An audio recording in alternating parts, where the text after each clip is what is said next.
In a Ludlow, Vermont shop, craftsmanship still means something. A factory means you're standing behind a machine and you're often just pushing a button. Each guy builds a piece all the way from start to finish. Here, time slows, sawdust flies, and the sound of hand tools fills the air.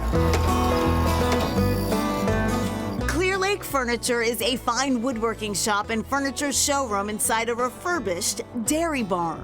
I really had the dream of having a shop and showroom all together. I took the big, huge barn door, took that down, and moved the stairs in 4 feet, put the big stairway in the front. At the company's heart is owner and founder Brent Karner, who first discovered the art of woodworking in the Boston area. My father was a kitchen counter maker. My mom is a fine artist, so I got a little bit of both. Furniture is a great art form for me.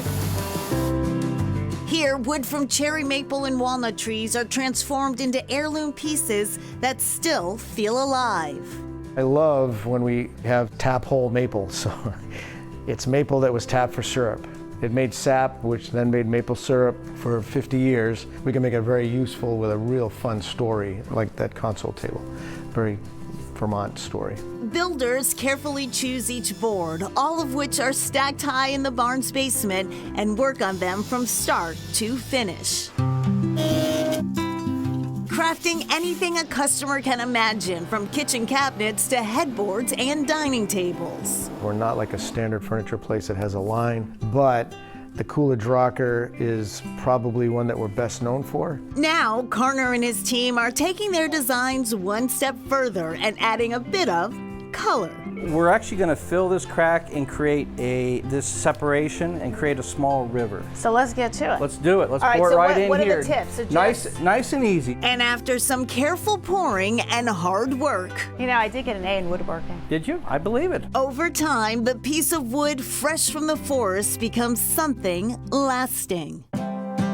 And when you step outside the barn, surrounded by the forests that make this kind of work possible, it's easy to see where locals find inspiration.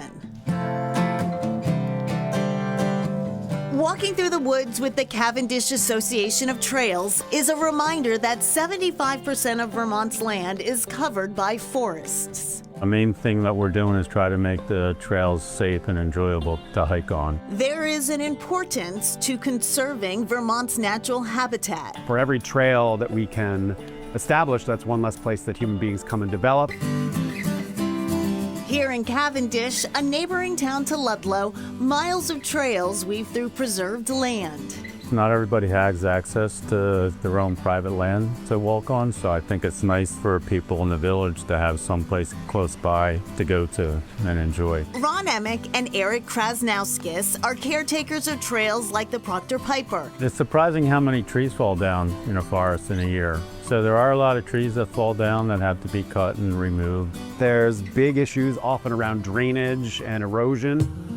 And during the July 2023 flooding, this trail was severely affected. It's on the slope of a hillside, and so there are lots of rivulets and drainage issues to begin with, and when the flood came, that really washed a lot of those out. So we've had some remediation projects since then.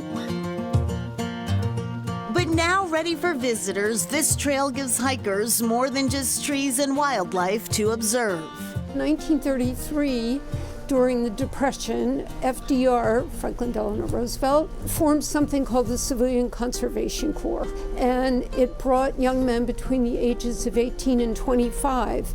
And there are about 125 men from New York City that came up here. Their whole job was to build recreational areas. So they built bridges over streams and rivulets. They put in hiking trails, they put in horseback riding trails, and they built big places for picnics. And over the years, it's been used for different purposes. Bits of history are sprinkled along the trail. On the trail, you will see some of the remains of the big fireplaces they had. It's nice to be able to walk through and see some other things just beside trees and see a little bit of history here.